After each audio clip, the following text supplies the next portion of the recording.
সম্মানিত সুপ্রিয় বন্ধুরা, আসসালামু আলাইকুম। আজকে আমরা এই যে ডিজাইনটা দেখতে পাচ্ছেন, এত সুন্দর একটা ডিজাইন আমরা HTML এবং CSS ব্যবহার করেই কিন্তু করতে পারি। এখানে একদমই সহজ বিষয়, একদমই সহজ। জাস্ট একটু লজিক্যালি চিন্তা করুন যে এখানে কি ঘটছে।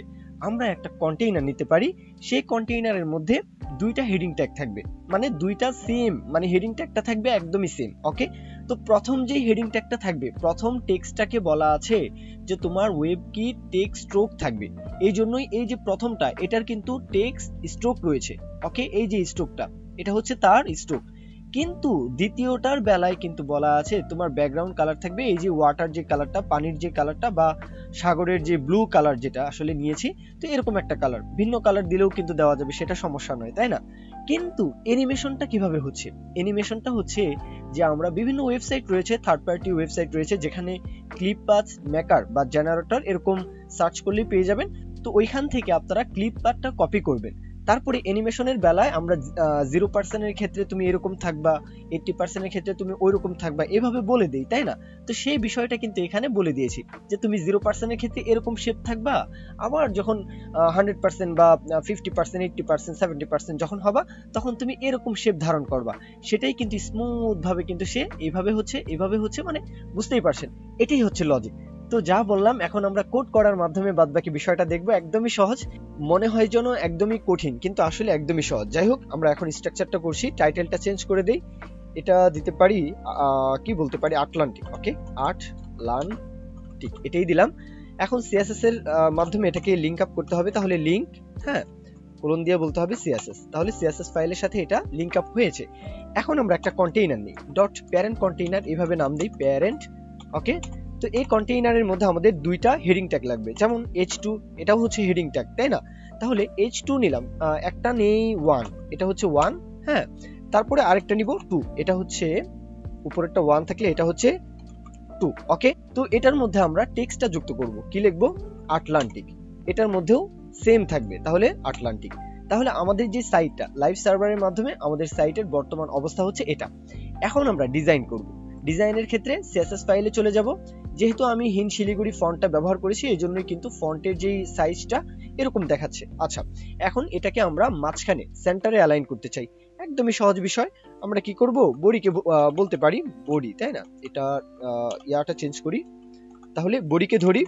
হাইট থাকবে 100, ভিউ হাইট, ডিসপ্লে থাকবে ফ্লিক্স বক্স, অ্যালাইন আইটেমস থাকবে সেন্টার, জাস্টিফাই কন্টেন্ট থাকবে সেন্টার থাকবে। ওকে, তাহলে মাঝখানে এক্স অক্ষ বরাবর চলে আসবে। আচ্ছা, বডিকে একটা ব্যাকগ্রাউন্ড কালার দিতে চাই, তাহলে বিজি কালার, যে কোনো একটা কালার নিয়ে জাস্ট একটু ডার্কের দিকে রাখবো, অথবা ব্লুইস্ট কালার রাখবো। জি, একটু ঘুরিয়ে দিব তাহলেই হবে, যেমন এখানেই রাখি, এদিকে সেদিকে রাখলেই হবে। না, বেশি ব্লু রাখা যাবে না, কেননা আমরা টেক্সটের কালারটাই দিতে চাচ্ছি ব্লু, তাই না? আচ্ছা, ডার্কের দিকেই থাকুক। আচ্ছা, এখন আমরা প্যারেন্ট যে সেকশনটা, হ্যাঁ, প্যারেন্ট সেকশনকে ধরে কি বলবো, যে তার পজিশন বলে দিতে হবে। পজিশনটা থাকবে রিলেটিভ, যেহেতু প্যারেন্টের পজিশন রিলেটিভ, সুতরাং আমরা চাইল্ডকে ধরে অ্যাবসলিউট ব্যবহার করে আমরা সুন্দরভাবে এটাকে কাজ করতে পারবো। এখন আমরা এখানে H2 আছে, তাই না? দুইটাই কিন্তু H2 মানে হেডিং ট্যাগ, তাহলে দুইটা কি একসাথে আমরা এটার একটু ডিজাইন করতে পারি কিনা, একটু টেক্সটের যেই কালারটা একটু পরিবর্তন করতে চাই, হ্যাঁ, ফন্ট সাইজটা একটু বড় করতে চাই, এগুলো তো করতেই পারি, তাই না? তাহলে কি বলতে হবে, আগে কালারটা চেঞ্জ করি, কালারটা সরাসরি আমরা হোয়াইট বলে দেই, হ্যাঁ, কালারটা হোয়াইট থাকুক। যদি বলি ফন্ট সাইজ বেড়ে যাও, তাহলে ফন্ট সাইজ আপাতত 200 পিক্সেল রাখি।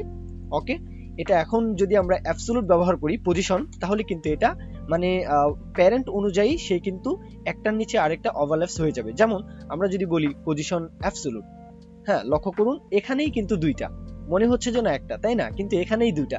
কিন্তু এটাকে আমরা সেন্টারে যদি অ্যালাইন করতে চাই, কি করতে পারি? অ্যাবসলিউট যেহেতু, তাহলে এই প্রপার্টি উল্লেখ করলে আমরা ট্রান্সফর্ম প্রপার্টি কিন্তু এখানে উল্লেখ করতে পারি। তাহলে ট্রান্সফর্ম, ট্রান্সলেট, আমরা এক্স অক্ষ বরাবর -50% বলে তারপরে কমা দিয়ে আবার বলবো ওয়াই অক্ষ বরাবর -50%, তাহলে কিন্তু এটা সেন্টারে চলে আসলো। কিন্তু এখানে হচ্ছে দুইটা টেক্সট, দুইটা হেডিং ট্যাগ, যেহেতু অ্যাবসলিউট বলে দিয়েছি যে পজিশন, এই জন্য একটা আরেকটা নিচে চলে গিয়েছে। এখন আমরা কি বলবো? আমরা 1, হ্যাঁ, 1 2 এভাবে ধরি, হ্যাঁ, প্রথমটা হচ্ছে 1, তাই না? তো এটার বলে দিব যে তোমার কালার থাকবে ট্রান্সপারেন্ট, তাহলে কালার কি থাকবে? ট্রান্সপারেন্ট। লক্ষ্য করুন, আমরা যদি 2 নাম্বারটাকে কেটে দেই বা কমেন্ট করে রাখি, 1 নাম্বার যেই কালারটা সেটা কিন্তু ট্রান্সপারেন্ট, দেখা যাচ্ছে না, তাই না? এখন যদি আমরা 1 নাম্বারকে বলে দেই যে তোমার ওয়েব কিট টেক্সট স্ট্রোক থাকবে। হ্যাঁ, আমরা যদি এই প্রপার্টিটা এখানে জাস্ট বলে দিব টেক্সট স্ট্রোক 2 পিক্সেল এভাবে বলি, হ্যাঁ, কালার কোডটা যে কোনো একটা কালার এখানে ব্যবহার করি বোঝার জন্য, দেখার জন্য। জি, লক্ষ্য করুন এটা হচ্ছে আমাদের প্রথম যে টেক্সটটা।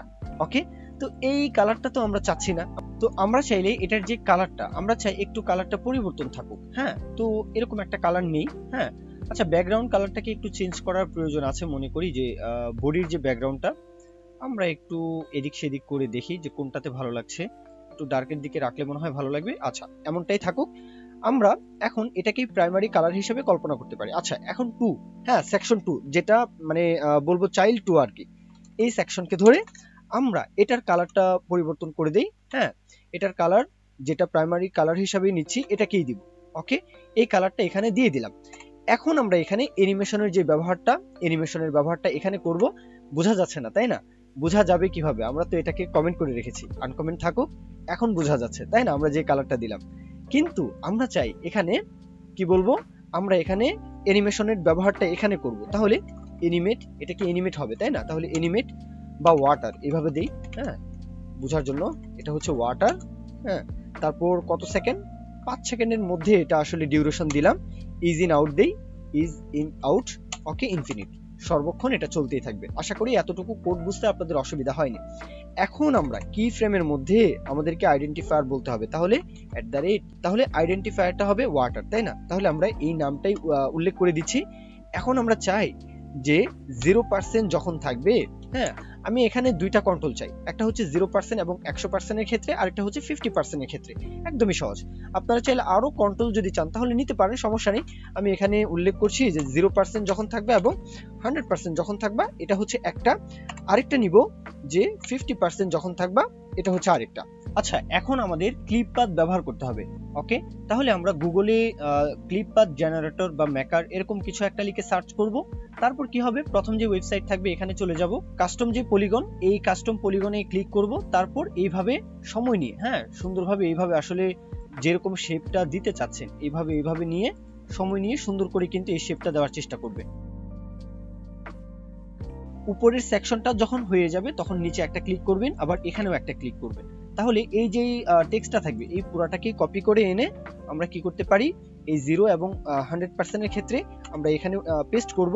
তারপর আবার এখানে চলে যাব, ফিনিশ।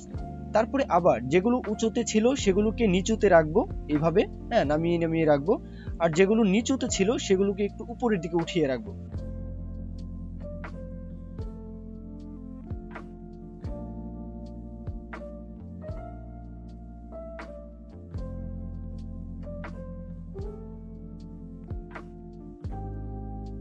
তো এইভাবে যখন হয়ে যাবে, হ্যাঁ, তখন আপনারা এই টেক্সটটাকেও কপি করে এনে 100% এর পরে যে আমরা 50% নিয়েছিলাম, হ্যাঁ, এখানে পেস্ট করব।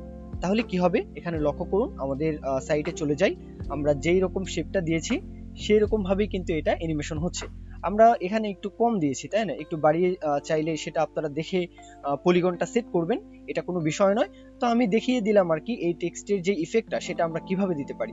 তো আপনারা আপনাদের প্রজেক্টে এই যে কাজটা এটা আপনারা যোগ করতে পারেন, তাহলে কিন্তু বিভিন্ন সময় এই টেক্সটটা আরো সুন্দরভাবে ফুটে উঠবে। আচ্ছা, তো এই পর্যন্তই ছিল আজকের ক্লাসটা। তো আশা করব আপনারা এনজয় করেছেন। আর সেই সাথে এখানে তো কঠিন কোনো বিষয় ছিল না, বুঝতে অসুবিধা হয়নি আশা করব। তারপরেও কোড নিয়ে প্র্যাকটিস করবেন। যদি মনে করেন যে ভিডিওগুলো থেকে আপনারা উপকৃত হচ্ছেন, অবশ্যই চ্যানেলটি সাবস্ক্রাইব করে রাখতে ভুলবেন না। লাইক, কমেন্ট, শেয়ার এগুলো মাস্ট করতেই পারেন। তো এই পর্যন্তই, সকলেই ভালো থাকবেন। আল্লাহ হাফিজ, আসসালামু আলাইকুম।